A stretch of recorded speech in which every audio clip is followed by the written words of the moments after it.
Përshëndetje dashur nxënës.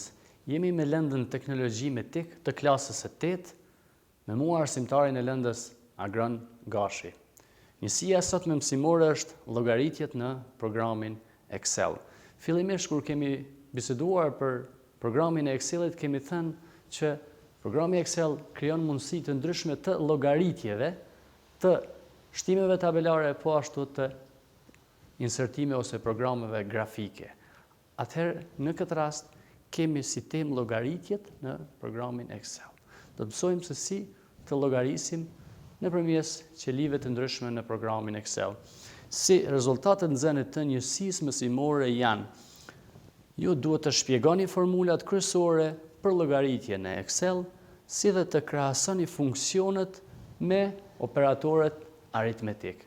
Atëherë, pa humbur kohë, po fillojmë me praktikimin e llogaritjeve në programin e Excelit. Atëherë, po fillojmë me llogaritjet në programin e Excelit. Ne kemi zgjedhur një tabelë të gatshme ku do vazhdojmë me mënyrat e ndryshme të llogaritjes në program. Ti shohim operatorët aritmetik si dhe funksionet e ndryshme në programin e Excelit. Atëherë, fillojmë menjëherë me llogaritjet në program, të shohim si funksionojnë ato. Mbledhja e numrave, zbritja, shumëzimi, pjesëtimi, fuqizimi, pastaj funksionet vlera minimale, vlera maksimale, shuma totale, mesatarja, si dhe vlera e numrave sa janë në qeli. Po vazhdojmë me mbledhjen e numrave. Fillimisht ne për të mbledhur numra, ne duhet të shënojmë në shiritin e funksione ose shiritin e mbledhjeve të ndryshme, ne duhet të shënojmë shenjen barazim. Dhe shenja barazim është gjithmonë për mbledhje. Ne i tregojmë programit se dëshirojmë të mbledhim disa numra. Dëshirojmë të mbledhim disa qeli, sepse programi Excel funksionon përmes qelive. Shembull, e mbledhim qelin B11 me qelin C11.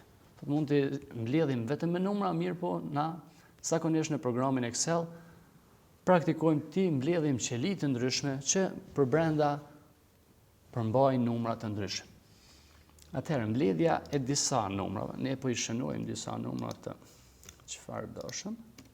Pastaj kalojmë tek qelia B7, e shohim si fokusohemi në B7. Këtu shënojmë për formulën për t'i mbledhur këta tre numra.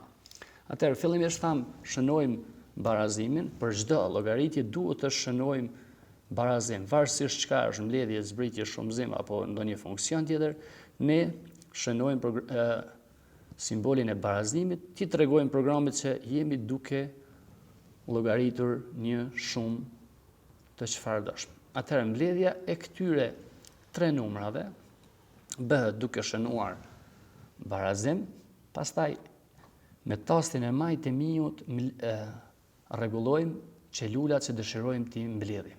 Atëherë, në këtë rast është qeliza ose qelia B4, shtypim B4, shtypim shenjën plus, pastaj B5 plus B6. Shtypim Enter dhe na jep rezultatin e mbledhjes së këtyre tre numrave. Kalojmë te zbritja e numrave. I shënojmë.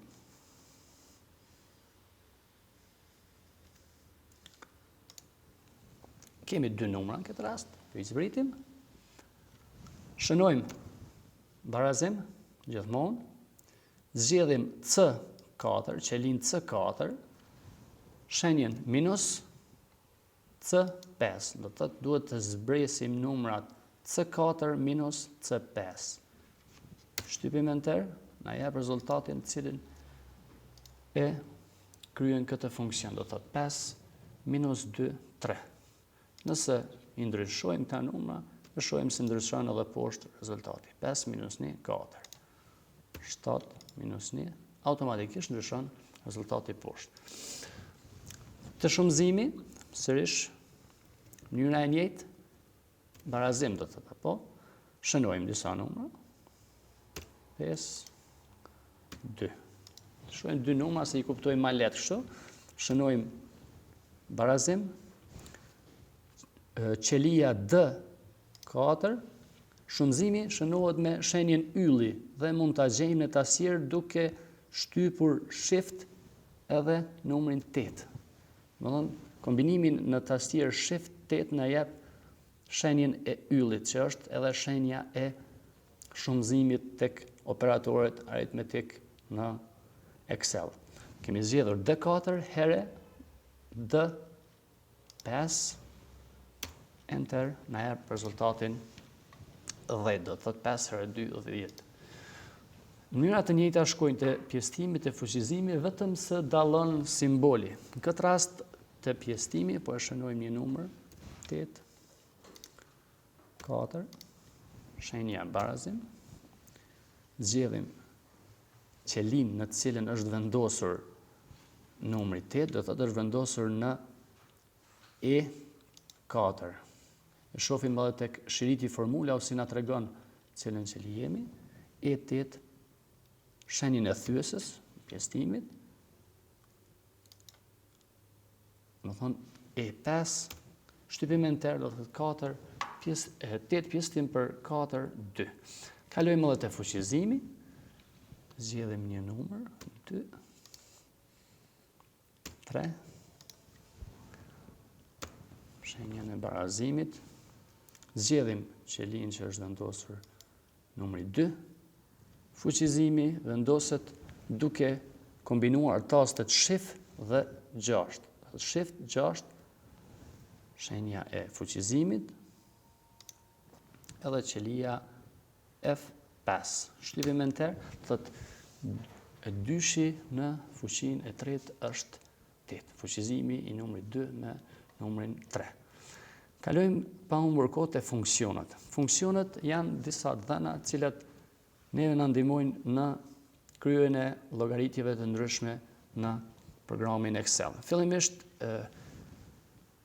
shenja min në gjuhën angleze do thotë vlera minimale, pastaj max maksimale, sum është shuma totale, average është mesatarja dhe count është vlera e numrave sa janë në ato qeli. Fillimisht simbolet e funksioneve mund t'i gjejmë tek shenja lart, e shohim të shigjeta dhe i kemi këtu të gjitha funksionet që do i mësojmë për orën e sotme. Atëherë, shënojmë disa numra.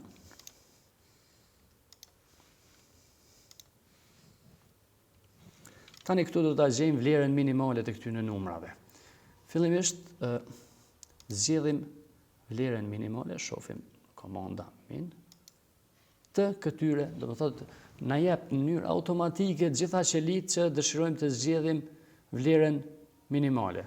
Shtypim enter, thotë vlera minimale e të gjitha këtyre është numri 2, sepse 2 është vlera më e vogël në të gjitha këto qeli. Po ashtu maksimalja gjendet në mënyrën e njëjtë, vetëm se ndryshon simboli i parë që është max. Atëherë, kalojmë tek menyt të shiriti funksioneve, zgjedhim max, automatikisht na jep neve mundësinë të shohim se cilat janë ato qeli që dëshirojmë ti numrojmë, pastaj shtypim enter. Vlera maksimale e këtyre numrave që i kemi zgjedhur është 9, do të thotë ka marrë numrin 9 si numrin më të madh në këto qeli që i kemi zgjedhur. Shuma totale. Në fillim kemi përmendur se si ne po i mbledhim një nga një gjithë numrat, do të thotë B4, B5, B6, një nga një me plus. Tani të shuma totale nuk kemi nevojë ti mbledhim ata një nga një, po i mbledhim nga një qeli në qelin tjetër. Le të jenë numra sa do, ne mund t'i zgjedhim ata. të marrim disa numra dhe të shohim se si mund t'ja u gjejmë shumën totale këtyre numrave. Atëherë, dëshirojmë të gjejmë shumën totale të gjithë këtyre 4 qelive. Zgjedhim opsionin sum tek shiriti i funksioneve, sum që do thotë shuma totale. Domethënë, ne i themi programit të llogarit shumën nga D17, nga qelia D17 që është numri 5, 2 pika do thotë deri tek D20, do thotë i kemi japur një komandë programit që të llogarit shumën nga D17, nga numri 5 deri në D20 deri te numri 4. Do të gjithë ta numra automatikisht e jap shumën totale. Shtypim enter, na jep shumën totale të gjithë këtyre numrave. Si funksion tjetër kemi funksionin average, që do thotë vlera mesatare e atyre qelive që ne dëshirojmë t'i zgjedhim. Për shembull, zakonisht këtu te average mund të gjejmë notën mesatare ose detyra ndryshme që dëshirojmë të gjejmë një mesatare të gjithë atyre numrave që ne i kemi. Përshkruajmë disa numra, të shohim si gjendet vlera mesatare e këtyre numrave. Këtë rast i kemi 4 numra. Nëse kalojmë te komanda e funksioneve dhe zgjedhim average, atëherë neve na jep mundësinë të zgjedhim këto qeli. Do thotë gjetja e vlerës mesatare për qelin E17 deri në E20, nga numri 5 deri te numri 9. Shtypim enter, do të mesatarja e gjithë këtyre numrave është 5.75. Do thotë programi i mbledh shumën totale tyre dhe e pjesëton me 4 automatikisht që e gjen vlerën mesatare të këtyre numrave në qelitë që i kemi zgjedhur. Dhe funksioni i fundit që e kemi për këtë njësi e kemi funksionin count, i cili zgjedh numrat sa i kemi në ato qeli që ne punojmë. Për shembull, ne i shënojmë 4 numra. Funksioni count na tregon sa qeli janë të shkruara me numra, sa qeli plotësohen me numra. Atëherë zgjedhim të shiriti i funksioneve, zgjedhim count numbers dhe e shohim që i themi llogaritna sa numra kemi nga qelia F17 deri në F20. Shtypim enter, na jep programi se i kemi 4 numra të në këto qeli. Automatikisht na jep do thot numrin e këtyre qelive. Atëherë si detyrë shtëpie, ju nxënës, duke përdorur llogaritjet dhe tabelat, duhet të krijoni një program i cili bën të mundur llogaritjen e notës mesatare. Do thot duhet ta krijoni një program që llogarit notën e juaj mesatare. E shënoni një tabel, pastaj i shënoni lëndët e juaja, notat e juaja, edhe në fund e llogaritni notën tuaj mesatare. Qoftë me funksionin average që e mësuam, ose me përdorimin aritmetik të pjesëtimit, që mund t'i mbledhni të gjitha lëndë, pastaj t'i pjesëtoni me numrin e atyre lëndëve. Do thotë i mbledhni notat gjitha, i pjesëtoni me numrin e atyre lëndëve, po atë dokument që e krijoni për të llogaritur notën mesatare të lëndëve tuaja, e dërgoni tek mësimdhënësi juaj i lëndës përmes email adresës. Literatura për njësinë e sotme mësimore gjendet në faqe 68-70 të librit ACDL Kosova të vitit 2010, po ashtu në linkun ose vegzën që e kemi vendosur këtu, faqe 105-109 dhe programin Excel mund ta gjeni edhe online përmes linkut ose vegzës që e kemi vendosur poshtë. Miropafshim, të dashur nxënës.